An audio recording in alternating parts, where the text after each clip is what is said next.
ایک عنوان کی ابتدا کی گئی اور وہ ہے زکوٰۃ کے متعلق، اور آپ لوگوں کو بتایا گیا کہ اگر کوئی شخص زکوٰۃ ادا نہ کرے تو اس کے لیے کیا سزا بیان کی گئی ہے۔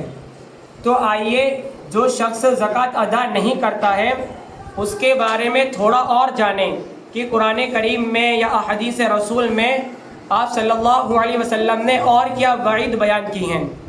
تو قرآن کریم کے اندر اللہ رب العالمین ایک دوسری جگہ فرماتا ہے وَأَنفِقُوا فِي سَبِيلِ اللَّهِ وَلَا تُلْقُوا بِأَيْدِيكُمْ إِلَى التَّهْلُكَةِ، اور تم لوگ اللہ کے راستے میں خرچ کرو اور اپنے آپ کو ہلاکت میں نہ ڈالو۔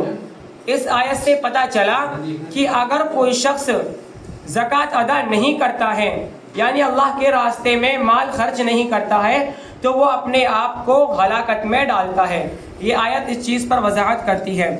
اسی طریقے سے دوسری جگہ اللہ رب العالمین فرماتا ہے وَالَّذِينَ يَكْنِزُونَ الذَّهَبَ وَالْفِضَّةَ وَلَا يُنْفِقُونَ فِي سَبِيلِ اللَّهِ، اور وہ لوگ جو سونے اور چاندی کو خزانہ بنا کر جمع کر رکھتے ہیں، وَلَا يُنْفِقُونَهَا فِي سَبِيلِ اللَّهِ، اور اس میں سے اللہ رب العالمین کے راستے میں خرچ نہیں کرتے، یعنی اس میں سے زکوٰۃ نہیں دیتے۔ اللہ رب العالمین کیا کہہ رہا ہے فَبَشِّرْهُمْ بِعَذَابٍ أَلِيمٍ، تو ان کو خوشخبری دو۔ کس چیز کی خوشخبری دینی ہے؟ بِعَذَابٍ أَلِيمٍ، دردناک عذاب کی خوشخبری دو۔ یہاں پر ایک چیز دیکھیے، اللہ رب العالمین لفظ خوشخبری استعمال کر رہا ہے۔ اس سے پتہ چلا کہ یہ ان لوگوں کے لیے بڑی ہی شرمندگی کی بات ہے جو لوگ زکوٰۃ ادا نہیں کرتے۔ مثال کے طور پر ہمارے معاشرے میں کیا ہوتا ہے، جب کسی شخص سے کوئی غلطی ہو جائے یا گر جائے تو ہم اس کی تھوڑی سی نمک پاشی کرتے ہیں، کیا مزہ آیا کیا، اس طریقے سے بولتے ہیں۔ تو وہی انداز اللہ رب العالمین نے یہیں استعمال کرا ہے کہ فَبَشِّرْهُمْ بِعَذَابٍ أَلِيمٍ، تم نے دنیا میں ہماری بات نہیں مانی تو لو اب تم مزہ چکھو۔ کس چیز کا مزہ؟ بِعَذَابٍ أَلِيمٍ، دردناک عذاب کا۔ اللہ رب العالمین ایسے گنہگار لوگوں کی نمک پاشی کر رہا ہے، ان کو شرمندگی محسوس دلا رہا ہے۔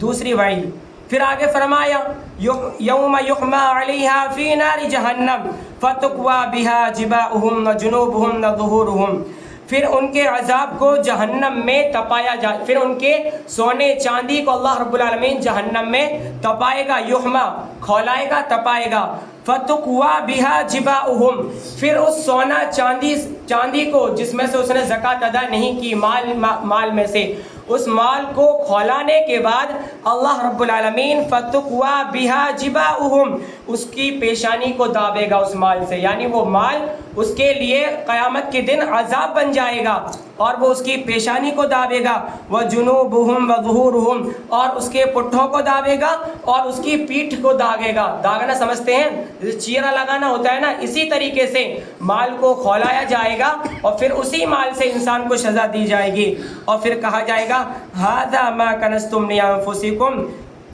کہ یہی تو وہ چیز ہے، یہی تو وہ مال ہے جس کو تم لوگوں نے جمع کر رکھا تھا، آج عذاب کی شکل میں تمہارے سامنے موجود ہے۔ پھر اللہ رب العالمین نمک پاشی کر رہا ہے فذوقوا ما کنتم تکنزون، لو مزہ چکو۔ کس کا مزہ؟ ما کنتم تکنزون، جس مال کو تم جمع کر کے رکھتے تھے۔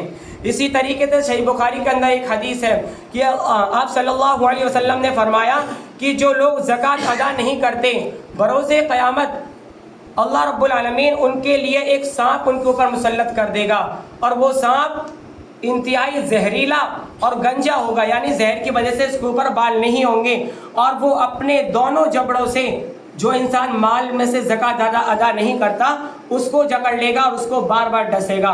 اب آپ سوچئے اللہ رب العالمین نے قرآن و احادیث کے اندر جو شخص زکوٰۃ ادا نہیں کرتا اس کے لیے کیسی کیسی وعید بیان فرمائی ہیں۔ تو ان احادیث اور قرآن کی آیت سے ہم کو یہ پتہ چلا کہ انسان پر زکوٰۃ ادا کرنا کیوں ضروری ہے، تاکہ وہ آخرت میں اللہ رب العالمین کے عذاب سے محفوظ رہ سکے۔